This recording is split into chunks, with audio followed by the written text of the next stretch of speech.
Yürüyüb düşmana sarı imanıyla şəhidim, qoruyub Azərbaycanı canıyla şəhidim. Qul ayaq etdi, şəraf etdi qanıyla şəhidim. Yazıb hər bir divara hər daşa Azərbaycandır. Yaşa Azərbaycan, Qarabağ cənnətimizdir. Şuşa Azərbaycan, Şuşa Azərbaycandır. İndi hər kəsin şüarı yaşa Azərbaycan, yaşa Azərbaycandır. Qarabağ cənnətimizdir. Şuşa Azərbaycandır, Şuşa Azərbaycandır. İndi hər kəsin şüarı yaşa Azərbaycan, yaşa Azərbaycandır.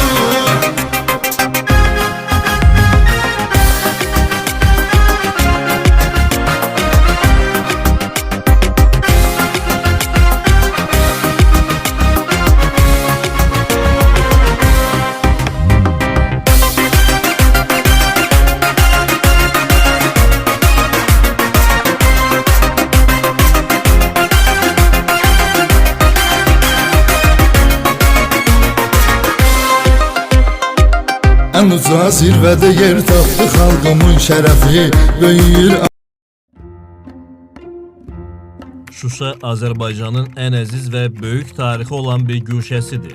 Şuşanı yaradanlar, Şuşa şəhərini quranlar, Şuşa qalasını tikənlər Azərbaycan torpağının sahibləri olublar və Qarabağda Azərbaycan torpağının daim qorunması, saxlanması üçün Şuşa şəhərini, qalasını yaradıblar. Bu, Azərbaycan xalqının, əcdadlarımızın yaratdığı böyük abidədir. Təkcə şəhər deyil, böyük bir tarixi abidədir. Heydər Əliyev, Azərbaycan xalqının ümummilli lideri. 18-ci əsrin ortalarında Qarabağ xanı Pənahəli xan tərəfindən əsası qoyulan Şuşa Azərbaycanın ən mühüm şəhərlərindən birinə çevrilib. İlk vaxtlarda bu yaşayış məskəni Pənahəli xanın şərəfinə Pənahabad, bir müddət sonra isə Şuşa qalası və Şuşa şəhəri adlandırılıb. Pənahəli xanın dövründə şəhərdə böyük tikinti işləri aparılıb. İbrahim Xəlil xanın dövründə isə Şuşa qalasının divarları və strateji əhəmiyyətli qalalar tikilib. Şəhər qısa zamanda xeyli böyüyüb, təbii gözəlliyi, hündür binaları və möhtəşəm qala divarları ilə diqqəti cəlb edib. Şuşa təkcə tikililəri ilə deyil, eyni zamanda havasının təmizliyi, saflığı və müalicəvi əhəmiyyəti baxımından da vacib önəmə sahib olub. Şuşa dağlarında dünyanın heç bir yerində bitməyən xarı bülbül yetişir. 19-cu əsrin sonu, 20-ci əsrin əvvəllərində Şuşa Qafqazın musiqi mərkəzinə çevrilib. Bunun ən böyük səbəblərindən biri həmin dövrdə burada tanınmış alim və sənətkarların, böyük ziyalı təbəqəsinin mövcudluğu olub. Qarabağ xanlığının paytaxtı olan Şuşanı Kiçik Paris, Qafqazın sənət məbədi, Azərbaycan musiqisinin beşiyi və Şərqin konservatoriyası adlandırırdılar. Şuşada dahi bəstəkar Üzeyir bəy Hacıbəylinin böyük əməyi sayəsində Azərbaycanda ilk dəfə peşəkar musiqi təhsilinin bünövrəsi qoyulub.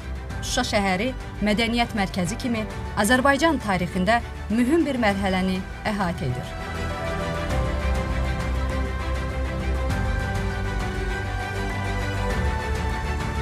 ...1969-cu ildə Azərbaycana rəhbər seçilən Ulu Öndər Heydər Əliyev şəhərə çox böyük qayğı göstərərək onun inkişafına çalışırdı. Dahi lider Şuşa şəhərinə zəngin tarixi abidə, Azərbaycan xalqının qəhrəmanlıq rəmzi kimi baxırdı. Ulu Öndər Heydər Əliyev Şuşanın abidələr şəhəri olduğunu, diyarın zəngin tarixi ilə bağlı olan hər şeyi qorumağın, qədim tikililərin bərpa etməyin vacibliyini qeyd edib. Və bundan sonra bu şəhərin simasının gözəlləşdirilməsi, tarixi abidələrinin bərpası məqsədi ilə mühüm işlər həyata keçirilib.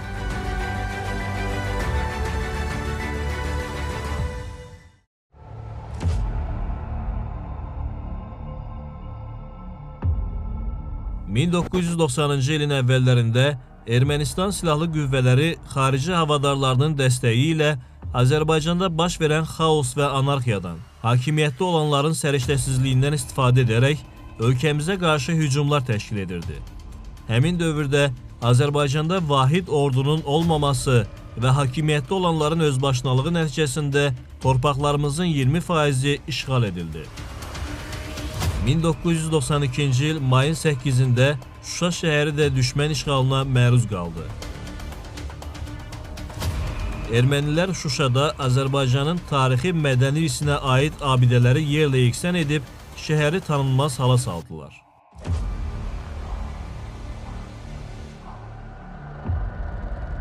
Molla Pənah Vaqif, Xurşid Banu Natəvan, Bülbül, Üzeyir bəy Hacıbəyli və başqa sənətkarların yaşayıb yaratdığı Şuşa erməni işğal nəticəsində dağıdılmış, mədəni irsinə böyük zərbə vurulmuşdu.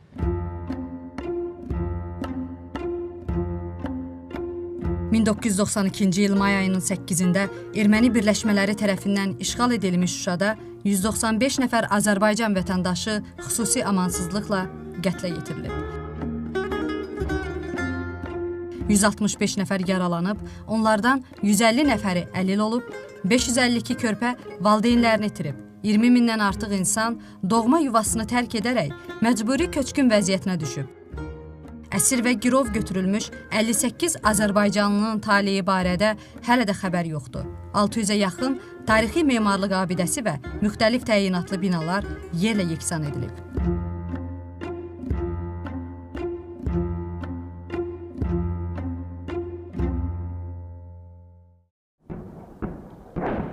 ...2020-ci il sentyabrın 27-sində Ermənistan Silahlı Qüvvələri tərəfindən təmas xəttində yerləşən mövqələrimizə və mülki yaşayış məntəqələrimizə edilən hücumlara açılan artilleriya atəşinə cavab olaraq Müzəffər Azərbaycan Ordusu, Azərbaycan Respublikasının Prezidenti, Silahlı Qüvvələrin Ali Baş Komandanı Cənab İlham Əliyevin rəhbərliyi altında uğurlu əks hücum əməliyyatı keçirərək 1992-ci il may ayının 8-də erməni silahlı birləşmələri tərəfindən işğal edilən Şuşa şəhərini 2020-ci il noyabr ayının 8-də düşməndən azad etdi.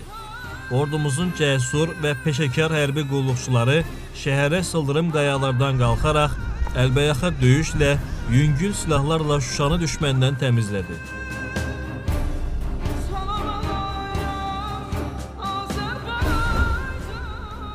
Şuşa şəhərinin işğaldan azad olunmasından sonra düşmən artıq Azərbaycan ordusunun qarşısındakı acizliyini etiraf edərək noyabrın 10-da üçtərəfli bəyanatı imzalamağa məcbur oldu. İndi Şuşa azad nəfəs alır. Şuşa keçmiş şöhrətinə qayıdır. Azərbaycan Respublikasının Prezidenti, Silahlı Qüvvələrin Ali Baş Komandanı Cənab İlham Əliyevin göstərişi ilə artıq şəhərdə yolların, tarixi abidələrin, kommunikasiya xətlərinin, ümumiyyətlə bütün infrastrukturun bərpası və yenilənməsi istiqamətində mühüm işlər görülməkdədir. Şuşa yenidən Qafqazın sənət məbədi olaraq dünya mədəni irsinə öz töhfəsini verməkdə davam edəcək. Azərbaycan Respublikasının Prezidentinin müvafiq sərəncamı ilə Şuşa şəhəri Azərbaycanın mədəniyyət paytaxtı elan edilib.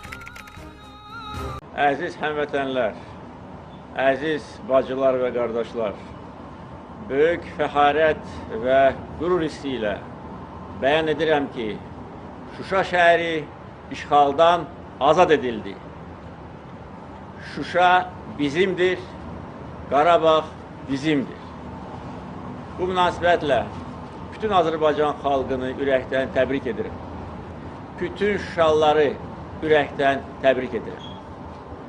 28 il yarım işğal altında olan Şuşa azad edildi. Şuşa indi azaddır. Biz Şuşaya qayıtmışıq.